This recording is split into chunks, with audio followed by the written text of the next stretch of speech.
إلا على الذين هدى الله وما كان الله ليضيع إيمانكم إن الله بالناس لرؤوف رحيم قد نرى تقلب وجهك في السماء فلنولينك قبلة ترضاها فولي وجهك شطر المسجد الحرام وحيثما كنتم فولوا وجوهكم وإن الذين أوتوا الكتاب ليعلمون أنه الحق من ربهم وما الله بغافل عما يعملون ولئن أتيت الذين أوتوا الكتاب بآيات ما تتبعوا وما أنت بتابع حجتهم وما بعضهم بتابع حجة بعض ولئن اتبعت أهواءهم بعد ما جاءك من العلم إنك لمن الظالمين الذين آتيناهم الكتاب يعرفونه كما يعرفون أبناءهم وإن فريقا منهم ليكتمون الحق وهم يعلمون الله أكبر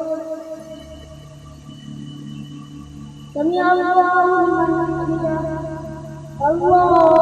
أكبر الله أكبر الله أكبر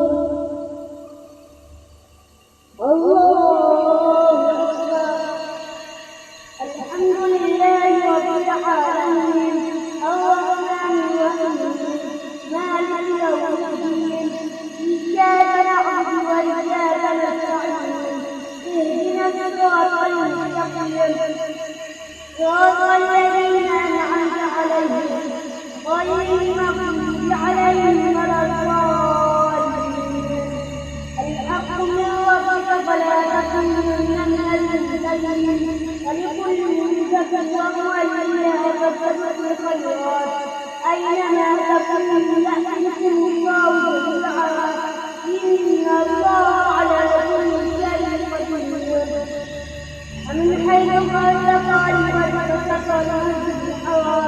وإنه للحق من ربك والله بغافل عما تعملون ومن حيث خرجت فولي شطر المسجد الحرام وحيثما كنتم فولوا وجوهكم لئلا يكون الناس عليكم حجة إلا الذين ظلموا منهم ولا تخشوهم واخشوني ويتم نعمته عليكم ولعلكم تهتدون كما أرسلنا فيكم رسلا تتلو عليكم آياتنا ويزكيكم ويعلمكم الكتاب والحكمة ويعلمكم ما لم تكونوا تعلمون واذكروني أذكركم واشكروا ولا تكفرون يا أيها الذين آمنوا استعينوا بالصبر والصلاة إن الله مع الصابرين فلا تقولوا لمن يدخل في سبيل الله أموات بل أحياء ولكن لا تشعرون ولنبلونكم بشيء من الخوف والجوع ونقص من الأموال والأنفس والثمرات وبشر الصابرين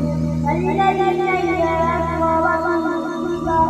قالوا إنا لله وإنا إليه راجعون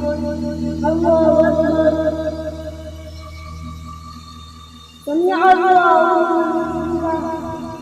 الله أكبر الله أكبر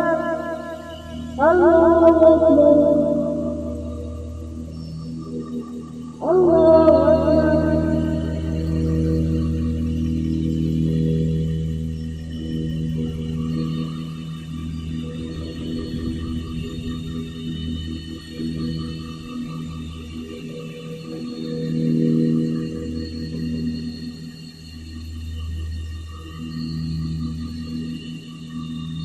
السلام عليكم ورحمة الله السلام عليكم ورحمة الله